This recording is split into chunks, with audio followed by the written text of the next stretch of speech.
From AATH, the Association for Applied and Therapeutic Humor, this is Laughbox, the podcast for laughter and humor professionals.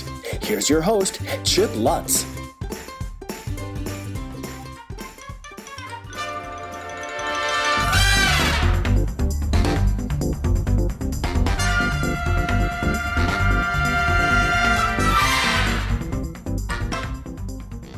It's time for Laughbox, my absolute favorite time of the week because I get to share some awesome stuff with you.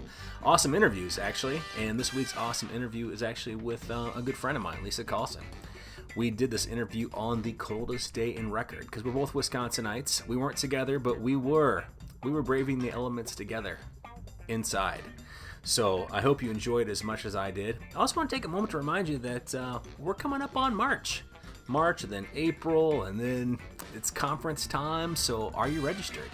Do you have your plane ticket? Do you have your room? Have you made a decision to invest in yourself this year? I hope the answer to that is yes, because I would love to see you there because you can meet cool people and learn a lot in the process. So I want you to grab a pen and paper, get ready to write some cool stuff down because this interview rocks.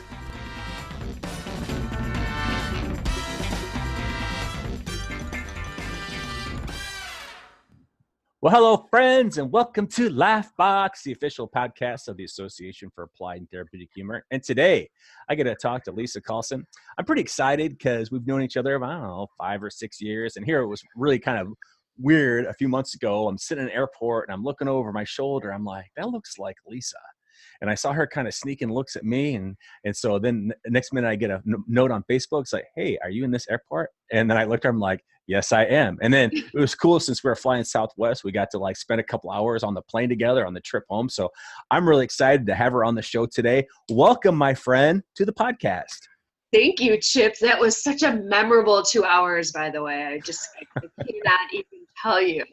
It was like, I felt like I was the giddy teenager, and just, oh my God. Dork. There's so much sarcasm in that whole statement. No, I really did. I thought, oh my, we had so much fun that I couldn't, I'm like, now I know how my teenager girls are like. I honestly felt bad for the people that weren't sitting with us. I know. Everybody in the world that wasn't sitting with us. Right. Yeah, they were sitting there. They're all envious. Like, man, I wish I knew them. They're having so much fun. Yes. Or shut the hell up. I'm trying to sleep.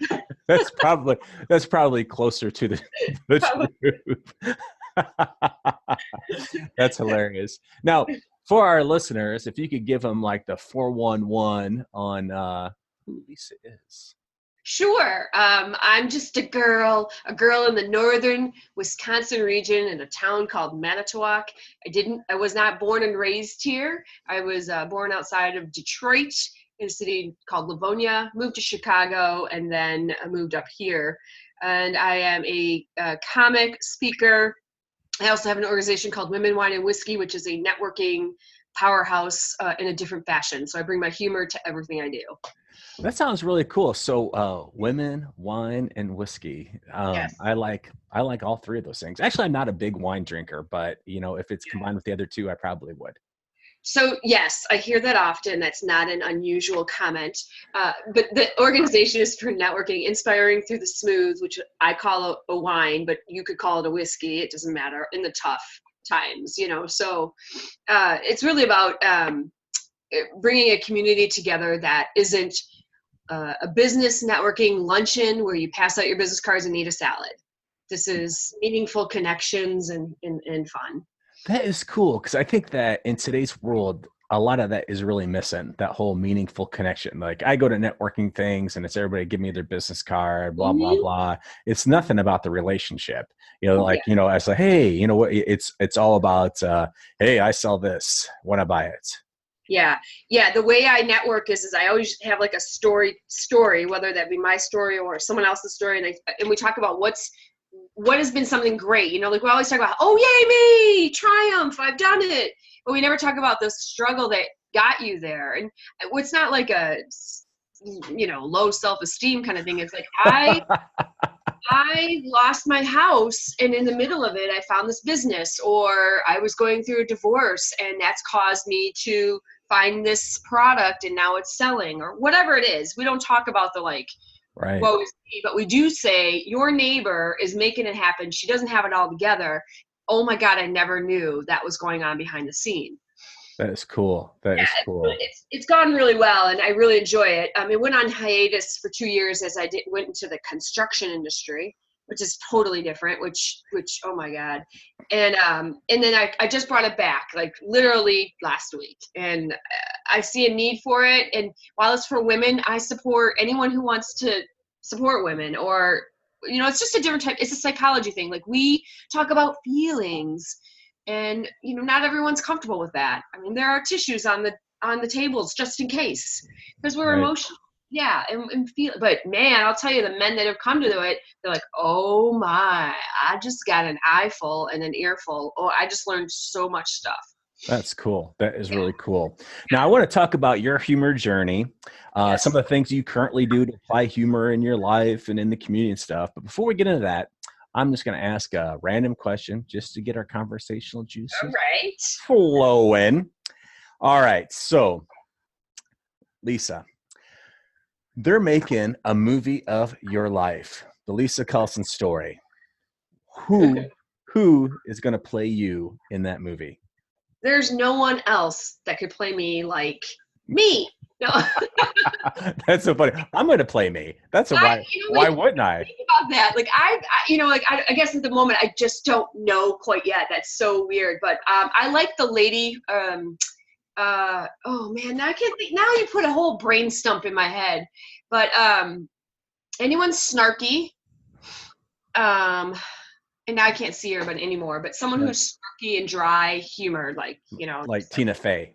Yeah, well, Tina Fey would be a great one. She could play me, but just a little bit more. I'd let Tina Fey play me in a movie. Ha ha ha ha. I heard that a different way, but you might be.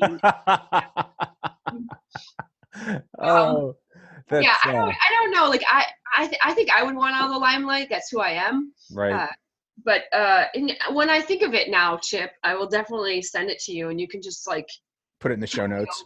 Like edit it and be like, she said Zoe Deschanel. Well, I was trying to think. When you said that you would play you. I was trying to think like what biographical movies are out there where the person actually played themselves in the movie, and I was like, I know there's got to be a couple. But I'm sure. For the life of me, I can't figure out I can't figure what they are. I'm so envious of the walking encyclopedias of pop culture. Like, I am too. Like, I was at lunch the other day with this guy, and he's like quoting movies. Now, I like movies, and there's some lines I might remember from movie, but I don't have like whole movies memorized where I can like go back in my my little Rolodex in my head, and he made a reference, and he's like, "Oh, I can't believe you don't know that." And I was like, I do. I have other things occupying the gray matter in my head. Yeah, new movies. So just don't say anything about Games of Thrones or anything, because I don't know that stuff. Like in improv, I do improv quite a bit. I do a lot of improv in my speaking and in my comedy. And they always say accept what's being said. So when somebody throws out this crazy like fantasy book or movie, like Narnia, Chronicles of Narnia, or Narnia in general, I have no idea what to do. So I just make stuff up. Right. That's what you do, and you just accept it. But like that stuff, and then you've got like the Narnia fan that's part of the cast, and they like say one great line, and they're like, yeah, and the crowd erupts because they said the greatest line. It doesn't matter. I don't need the laugh. It's just about accepting it and trying to set other people up to look good. Right. That's what one thing I loved about improv when I went through the Second City cycle was just it made me a much better team member. Yeah. Just actually, I think a better friend, a better husband, because you taught me a lot about listening skills. But anyway, let's talk a little bit about you.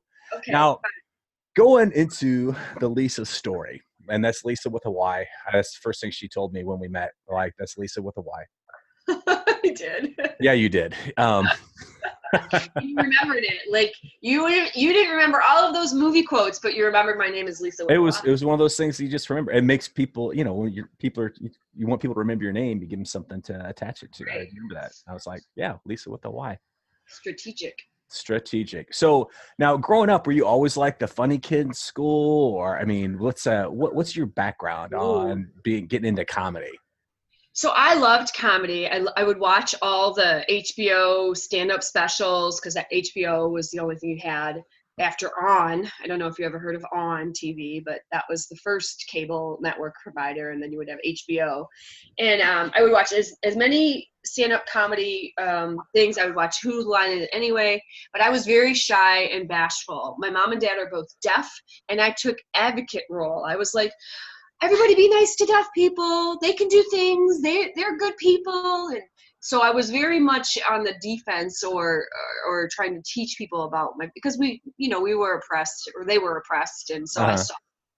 And I never really had any comedy experience and just loved it and thought I would go to shows and stuff, but I just never, nobody said, you could do that. Nobody. I was always alone and nobody said you could do that. So, and then I thought, well, I don't want to be in a club at 9 p.m. getting chicken dinner and maybe a drink, that wasn't some. So I moved to Chicago and fell in love with the improv shows and went to improv shows, and just, again, never dawned on me that I could take a class at Second City. Stupid. I felt dumb about it. But in any case, I came to Manitowoc and felt like I needed this big break. Like, I was so overwhelmed. I'm like, I'm just going to do something for me. And I took a Second City class. So, now I used to live blocks from there, and then now I'm hundreds of miles, but feels thousands of worlds apart. And I go there. Truthfully, Manitowoc is like light years away from Chicago. It's light years away from a lot of things. And so I took that class, and, I formed my own improv troupe. And that's really, as much as I joke about Manitowoc, it has given me my comedy bearings. I'll tell you, I started an improv troupe. I had a small black box theater. I had a partner. Partners are bad. Never a partner. And then that went away. So instead of trying to recreate that, again, I didn't want to be in my club at 9 o'clock, 10 o'clock, 11 o'clock at night. And I didn't trust anyone else with my baby. So I created stand-up competitions, because that's as many comics as you can really handle in Manitowoc area. And then it just was and then I went on to do Deer in the Headlights, which was a 5-year run of myself. And then I would invite friends to do their things, whether it be stand-up or improv or sketch. And that went away because it was about time. And last year I just did a you and me kind of thing where I do my own stuff, and I do about 15 minutes with a stranger of improv. I call it you and I, actually. Better grammar. And so I just because that matters. That absolutely matters. Yeah, better grammar. People, I don't even think they might not judge your comedy, but they certainly are judging your grammar. They're like spelling out my words as I'm saying them. She didn't put an apostrophe in there. So, and then I've done Valentine's shows, and people have asked me to do their, corporate, things. And just last week I did the senior center at 1 o'clock, a matinee, baby. That's awesome. So yeah, so it just continues to kind of hang on for me and in this area. I'd love to go to Milwaukee and join the improv and comedy show there. It's really booming in Milwaukee. It just doesn't make sense in my life right now. So I create it where I'm at. Well, you sound like you're like the Carol Burnett of Manitowoc. Oh my gosh, what a compliment. Now that's a woman I would love to. She made me cry on the award show. It was so good. But yeah, I will say that I did get the senior center gig because the woman there called the library and asked, do you know of any comedians in the area? I'm still baffled why she called the library, but they thought of me, so. Well, because just saying Dewey Decimal is funny. So, who says Dewey Decimal anymore? It's dot. Now, 1100 dot. Going back to growing up, and I'm just curious, being in learn mode, is there didn't grow up in that, that kind of environment, with both my parents being deaf. Did your parents have humor between them that they signed? Was it, was there, so, I love you. Is there the deaf humor? Yes, so that is like the best question I've gotten in years. I was waiting for you to say one of the questions that I always get was, can they drive? How do you learn how to talk? Can deaf people have children? That's No, they can't. But I'm here. so yeah. So sign language is not universal. Just so you know, American Sign Language is the one we have that we use. British Sign Language is not the same. Auslan, which is the Australian Sign Language, not the same, even though they're somewhat English speaking.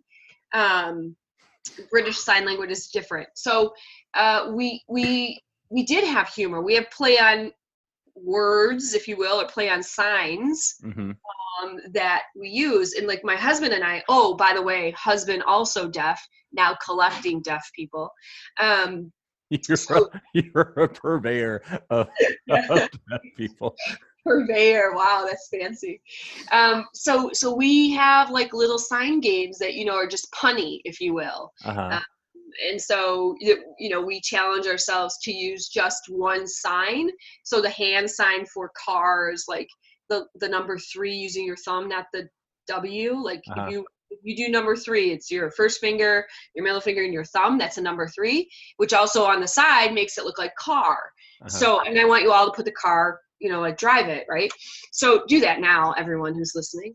But so we use that one sign to say everything we want to say for the next several minutes. Well, I'm a little naughty, so it's the middle finger, and so I told you to take out the garbage with just using my sign of middle finger. So nice. Yeah, so there's a lot of, and there's jokes, but in the deaf world, you have to tell somebody that you're about to tell them a story that's funny. And it's a precursor, so they don't really say like, oh, what? The rabbi went into the bar? Really? Like, it kind of sets the framework. That's so interesting. Yeah. So you have to give the setup before the setup. Sort like of, yeah. The pre-setup. Frame it. Because the inflection, right? And so, so there's some of that. I mean, sometimes, we should do that for people that can hear as well, because they don't get it. But, that's different. So anyway, there's a little bit of pre-setup depending on the situation. If you're just trying to prank somebody, you probably wouldn't set it up. But if you're trying to tell a joke, then you know that they're in the right frame of mind, if you will. Right. What would be a good deaf prank where you just like rearrange the pages on a Braille thing? I mean, you said Braille. They're deaf, not blind. Oh, I'm so stupid. I get that all the time. I wasn't even thinking. I know.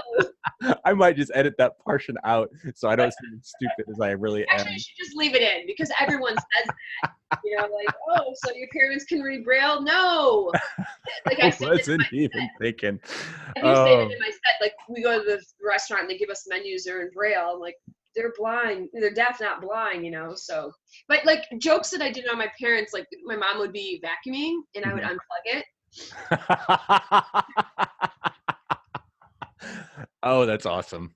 Or, I don't know, just something like, a lot of stuff that I do now is not very nice. Like with my husband, I'll be signing as the interim for him and maybe another trade. We're in the construction business, and I remember the time the plumber came over, and the plumber knows better. He knows my husband, so he can talk to him and work it out together. Yeah. And so he looks at me because I'm the crutch and tells me, "We'll put a body spray here. Well, how about over here?" And I relay that to my husband, and my husband said something back, and my response was, he loves it when you're bending over like that. So not what my husband said. So the plumber turns red, and my husband's like, don't trust her. Like, you shouldn't trust her. So I like to do those sorts of things. That is awesome. It's mostly jokes on you, not him, Right. So, right. Yeah. That's hilarious. Now, living up it, and for those of you that are listening, I live in Wisconsin as well, and we are currently hopefully we're in like the big deep freeze. I'm sure you're hearing about on the news. By the time this airs, it'll all be over. We might be in bikinis, but for right now, it is like -50 out, and we are both like freezing. I just had to throw that out there so we could share our suffering, because history. This is now the most history recorded podcast you'll do. Like, you will never have one of these again. Right. Have this type of recording on the coldest day ever.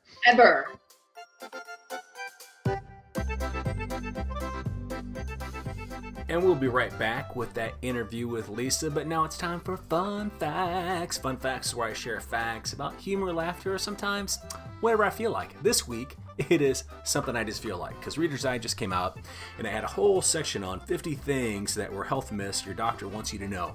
And so I thought I'd share one of those, because when I was going through the reading, I was like, this is something people need to know. So, number 24, fact or myth. You don't need 8 glasses of water every day. Tick tock, tick tock. Myth. There's no scientific evidence that 8 is the magic number.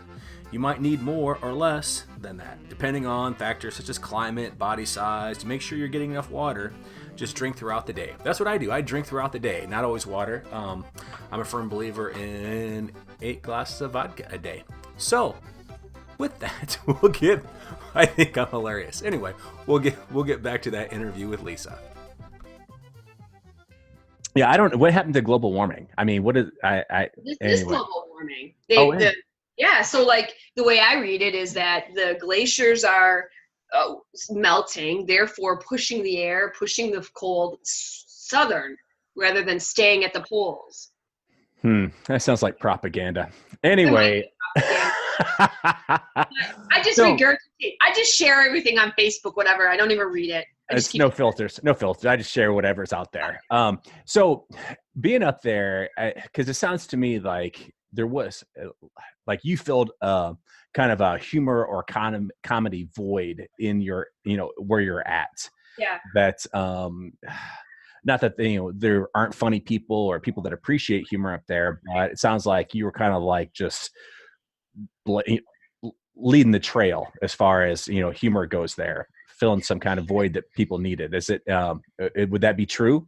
Sure, I guess. I mean, I have opportunities for people to see comedy other than the funny play, or get from their Netflix account or whatever they're watching. I mean, I do provide some live comedy options, but it's Manitowoc, so it's 30 at a time. You know what I mean? Like right. It's. And so I also do a live Facebook Live random car talk with a friend who wanted to get out of her shell to do recordings, and it's kind of turned into something else. So, you know what I mean? I do a little bit mostly for me, though. Like, it is for me. Like, I miss comedy and I don't have it. And if people are along on the journey, that's awesome, because I learned about 5 years ago that the comedy's got to be for me.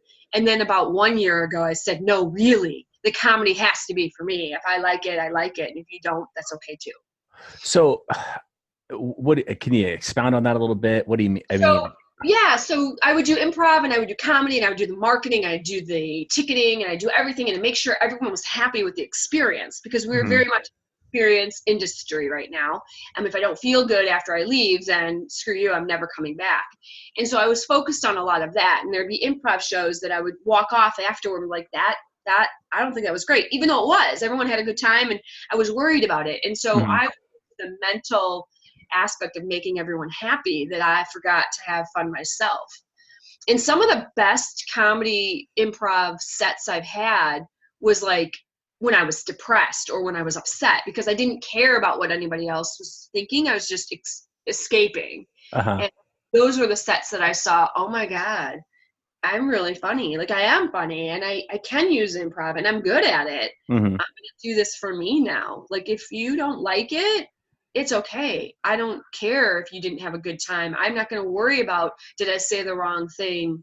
Did you not get it? Like, I can't help that you don't know what improv is. You're at an improv show. I tried to show you.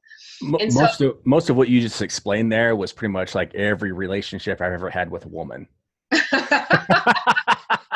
They don't care what you say? No, I don't care. It's like, whatever, I can't help it. You don't get it. Yeah, right. I just want to enjoy it myself. Right. Oh my gosh, yeah. But give me your money anyway. So that's like, the ticket price is still high. Now, with your development, I mean, because improv is one thing. Doing stand-up comedy is something way different. Now, in the development of your comedy, and you said that you were funnier sometimes when you were really depressed. Does that that development of the humor help you cope with it, or is it just a little bit darker so it's funnier because there are more real life truths? I mean, how do you create that kind of set? What's kind of your process? So good points. In my stand-up, it's pretty much kind of just what it is. I've worked on it so long that I have X amount of minutes, and any new stuff, I really have to be careful. So I am kind of closing it, like I keep that too close because no one's heard my deaf jokes anyway. So I'm okay with using them over and over again. Was that a pun you just said? Yeah, Nobody's like, heard, see, no, that's how witty I am. I don't even know I'm saying funny stuff, and it comes out like nobody's heard my deaf jokes anyway. I didn't even know what I'm saying. That's how improv-ish I am. I'm so off the cuff. But you're right. So it's very funny. Wait. I got to write that down. No one. Okay. So, but with the improv, it takes me to a place of not judgment. And that's really kind of the center of what improv is. It's accepting and not judging. And so that flow of creating a story comes out sharper. Mm-hmm.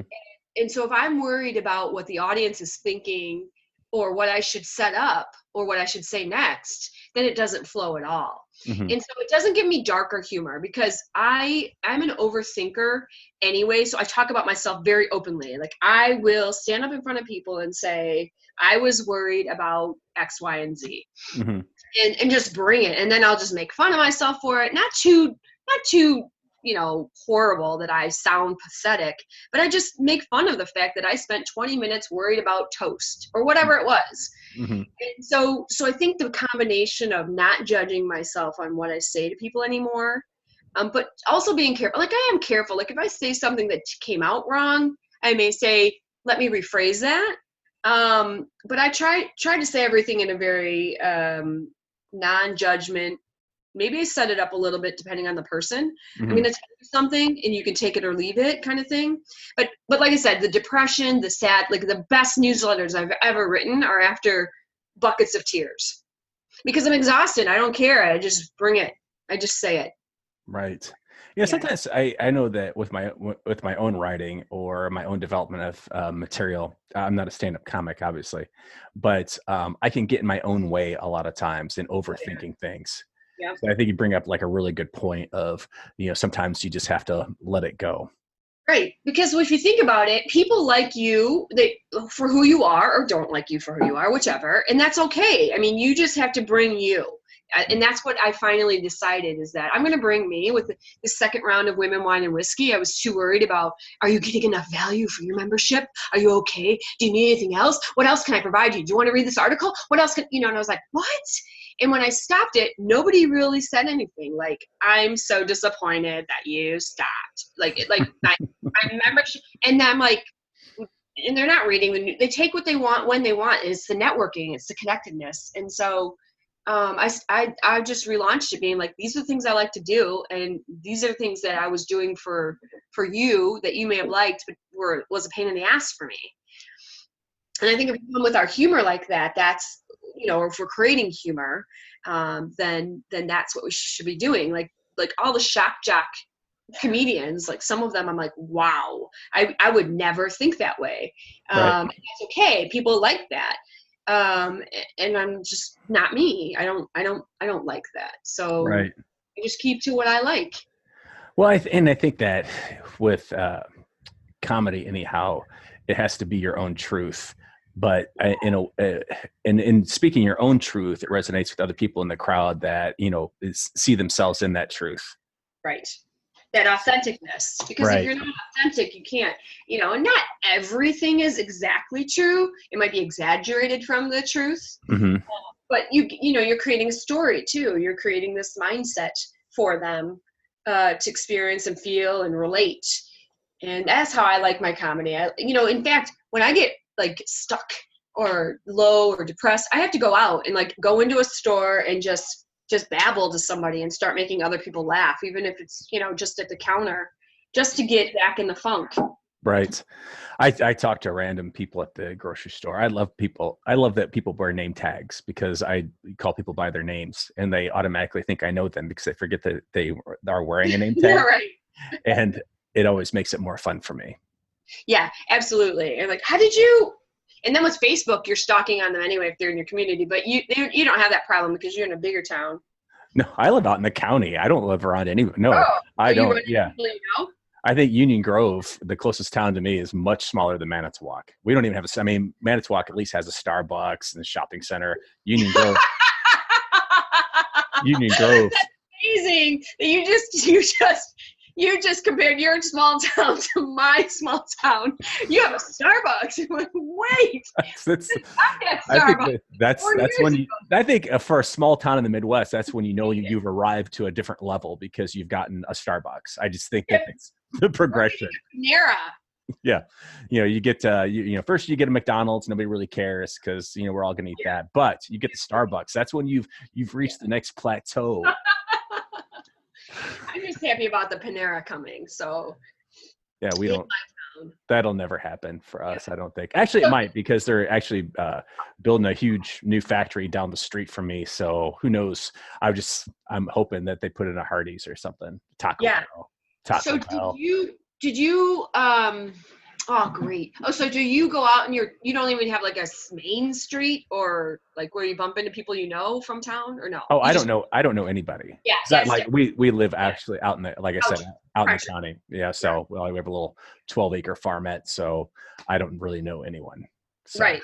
Okay. So that's different. So in the city, like you start your life, you have children or whatever, and you're at school and all kinds of different things happen. And so you run into people and there are people I don't really care for.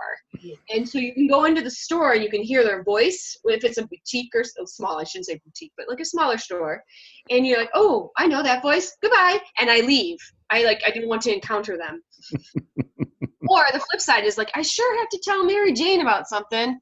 And I just wait a couple days and then I see her at the store and I tell her then. I don't call her. I don't Facebook her. I don't send her a text or email. I just wait. Yeah, see, I'm fully unencumbered by any of those social niceties. But you travel the world, so I take that. I travel Wisconsin. So, for looking at application for people and applying a little more comedy to their lives, a little more humor to their lives. I mean, what are some things that you might recommend to people to kind of maybe sometimes if they're in a funk, get out of that funk, or just have a little more joy in their lives?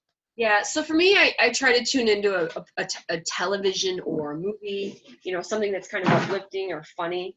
And my dog's trying to get at something. I don't know. Sorry, I was distracted. But I look at like something like that. Like if I can't come up with something right away, I try to tune into a program.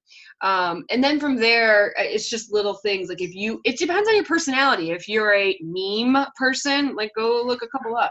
Mm-hmm. I'm a person that will destroy my depression and fear into words. So I just type and type. I create this horrible scenario based on my fear of failing or fear or something. I'm like, and then there was this big monster that took away all of, and I just make it a story. Mm-hmm. I never print it. I just do that for release. Interesting. And I imagine going back and reading some of them are probably funny in and of themselves. Oh, I burn them. I erase them. I have to take them off. So I don't have them. There's no evidence of that ever existing. No, you will never know my deep mind. Oh, that's hilarious. It's crazy. Like I have wowed people with the over exaggeration of a problem. They're like, wow, you think that way? I'm like, absolutely. It's horrible. And I don't know. It's just so you have to embrace it. And you're like, okay, that's my horrible brain. Now how do I get over it? Right. Yeah. And I would think that doing comedy might be some release for that by itself. Oh yeah. Oh, for sure. And like I said, I'm more improv. I'm more off the cuff. I'm more, I like to ask audiences what's their biggest pet peeve or what's their, what's bothering them. And then usually it's something I can relate to. And then I riff it because I've already thought about it. Mm-hmm. So. That's interesting. Yeah. Now, I always enjoy talking to you. So much fun. For our listeners, if they want to find you after today, where do they find Liysa with a Y? Well, I guess you can find me on my website, but I also have a YouTube channel, and I also have Facebook, and you can send me an email at my name at gmail.com. I'm like that. But nobody ever takes me up on it. I mean, then I'm wondering who might. Like Or like the thousands of people that I've talked to and said, if you need extra help or want to talk, just send me an email. Nobody does. Nobody. So I challenge you. Maybe I don't. I don't know. That would be scary. But no. I always believe that if people really resonate and they want to get involved and touch base with me, they can find me. Right. Like I'm not hiding my identity. I'm sorry. I'm still I'm just so laughing in my head about how you make this offer, but nobody ever takes you up on it. Maybe they just didn't. Maybe they just didn't hear it. So no, they don't want it. It's fine because people are afraid to speak up or share. Like people don't want to do that, and I think that they want to. Like they'll take your ear a little bit after a speaking or a comedy thing, but they won't like resonate. It's just different. It's just time to move on. And so. I love that. But if you're listening and you need a corporate speaker, you can absolutely contact me. I'll answer you. And you offer stuff like I have a free ebook. I do actually, but it's about how to sign to your child, so it's not relevant. What else? I have a book about that is relevant. Well, sort of, I guess. And so you could buy my book on Amazon. Tell them, which is a memoir of a girl whose first language is not the spoken word. So, find me, I guess, somewhere there. Or ask Chip, hey, where's that Lisa with a Y girl? Where is she? She's up in Manitowoc. Go there. Where they build Navy ships. Excellent. I'm so glad that was the reference you chose to refer to Manitowoc. That's the only one I really have besides the Starbucks. And I love it. I'm not even going to feed you with what you Now you are, and I told you this before the show. I'm adding a new section to the show called Fast Five, just 5 questions, just to end the show a little bit, get to know you a little bit better, and some of your preferences. So we are going to christen this with you. So, are you ready? I'm ready. All right, Lisa, who's your favorite comedian? Oh my God, fast? Okay, Carol Burnett and or Tina Fey and or I see him, but I can't tell you. He's dead. Sorry. Robin Williams is a good one. Okay, those are some. All right. Yeah, sometimes you can't just have one. I mean, you have, depends on what mood you're in. Panette.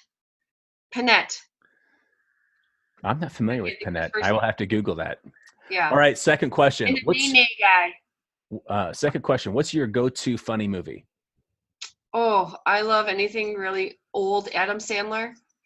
Don't like new Adam Sandler, but I like old Adam Sandler. So. Isn't that true with a lot of comedians though? Like when they first start out with their movies, they're all really, really edgy. And then later on, I don't know if they drink the Hollywood Kool-Aid, but they're just not as good. Dumb. Super dumb. Like I love Will Ferrell, probably one of my favorite. However, when I went to go see the movie The House with him and Amy Poehler, I wanted that 90 minutes of my life back. Right. And I like Melissa McCarthy, so she's doing well until that one movie, and I was like, no, don't go there like the rest of them. Yeah. I actually left that movie a few IQ points lower than when I entered, I think. Hard to believe. That is, and I need all I can get. I'm just saying. All right. What's your favorite kind of comedy? Oh, improv. Hands down. Okay. All right. Yeah. All right. Fourth question. You and I are stranded in an airport. What do we do to pass the time? We choke the hell out of ourselves. I think just talk. Can we talk? Is that okay? That's fine. Do we talk about other people? Oh, I don't know. Maybe on a non-judgy, what were you thinking kind of moments. Yeah. You could tell me jokes and sign. You wouldn't understand them. So I know, but that might actually make it funnier. No, because then it would be mocking. Because then you'd be like, oh, I think you said this. I'm like, no, I didn't say that. All right. And last question. What's your favorite joke? I know. I like the one that I said like earlier, which was people ask me all kinds of questions. Can your parents drive? How do you speak? Can deaf people have children? That's my best one. As far as other jokes, like from other people, I did see a billboard sign when I was traveling in Arizona that said from a car repair place said, "Don't listen to Kiki, stay in the car." Do you know that? Do you know what I'm talking about? No, I don't. There's a song and it says, and that's doing the kiki, and you're supposed to stand outside of the car when you like run a little bit, like big kids do that, and anyway, if I have to explain it, it doesn't work. I know. That's the thing about if you got to explain the joke sometimes. For your edgier, younger. Yeah, audience. I'm not young. Like when you said you like older stuff, like with Adam Sandler, I was like, that's not really old, but because I'm older than you, obviously. Well, older is just like a minute later, you know. I mean, anything that's just a little. I didn't say how old. I didn't say. Well, I've really enjoyed talking to you today, and I appreciate you taking the time out of this coldest day in history to warm my insides with your brilliance. Oh my God! Wow, laying it on thick because you know I wasn't going outside today, so. Me neither. Yeah. No, thank you so much for the fun as always, and whatever I can do to help you in the future for comedy, just send me an email. I will.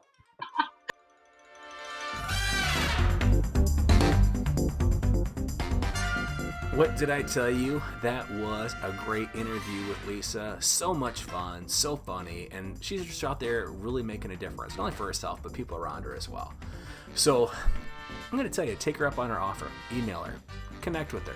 Bombard her with questions from all over the world. That's what I say. Let's prove her wrong. I'm also going to encourage you to go to the AATH website. That's aath.org. If you're not a member, become a member. If you're not registered for the conference, come to the conference. You're going to meet some really, really awesome people there and learn a lot in the process. I mean, that's why we go to conferences, community and education. That's it. So you're going to get the sense of community with some of the fundamentally nicest people on the face of the earth, and you're going to learn stuff. I still refer to my notes from 2006, my first conference. Absolutely. Great content. So until next time, this is Chiplet saying, we'll keep the laugh on for you. This is Laughbox, the podcast for laughter and humor professionals. Laughbox is made possible by a grant from the National Speakers Foundation and is brought to you by AATH, the Association for Applied and Therapeutic Humor. Find out more at aath.org. Be sure to review Laughbox on iTunes. For show notes and more information about today's conversation, visit laughbox.aath.org.